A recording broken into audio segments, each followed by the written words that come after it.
কেরানীগঞ্জ থেকে এসেছে, ফেলে দিচ্ছে, সে ডিস্ট্রিবিউট করে নিচ্ছে, লাটে বানাবে।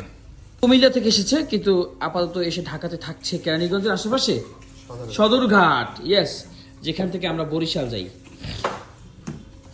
হ্যাঁ, ট্যাম্প করবে 15 pound, sorry 13 pound 15 KG. Barishal থেকে এসেছি কিন্তু আমরা ঢাকার পোলা, কি ঢাকার পোলাম, very very smart. Water filter lock করা হলো গ্রুপ হেডের সাথে প্রত্যেকটা কফি বানানোর শুরুতে। এবার সিঙ্গেল পার্টন টেস্ট করতে হবে, বাট এই কাজগুলা তোমাকে অতি দ্রুত গতিতে করতে হবে। ওয়েট, এখানে একটা ভুল আছে। ভুল ইজ দ্যাট যে তুমি একটু বাতাস ছেড়ে নাও, আর ওয়াটার ফিল্টার গ্রুপ হেডে লাগানোর আগে একটু পানিতে মানে পানি ছেড়ে নেওয়া উচিত। ওকে, এবার স্টার্ট। তোমার ফোমিং যদি ভালো হয়, ডিজাইন খুব সুন্দর হবে। চলো,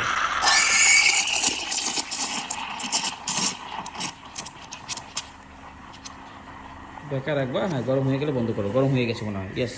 সো আমাদের এই মেশিনটা একটু difficult for the beginner, but যারা এই মেশিনে কাজ শিখবে তাদের ফিউচার আবার অনেক ভালো হবে ইনশাআল্লাহ। সো এখন দেখি, উপর থেকে দ্রুত দেরি করা যাবে না, ফাস্ট করো। উপর থেকে কাপটা বেকার রাখো, ডিজাইন করো, স্টপ। হ্যাঁ, আরও পিছন থেকে ধাক্কা দাও, জোরে জোরে জোরে, হাত সামনে নিয়ে যাও, হাত উপরে উঠে সামনে যাও, ছেড়ে দাও। ওকে, মোটামুটি ছোটোখাটো একটা লাভ হয়েছে, বাট একটু ফোমিংটা ক্যাপাচিনোর মতো হয়ে গেছে। লাভের শেপটা আর একটু ধাক্কা দিয়ে বড় করতে হবে, আর যে মিক্সিংটা আছে ওটা একটু দ্রুত করতে হবে। ওকে।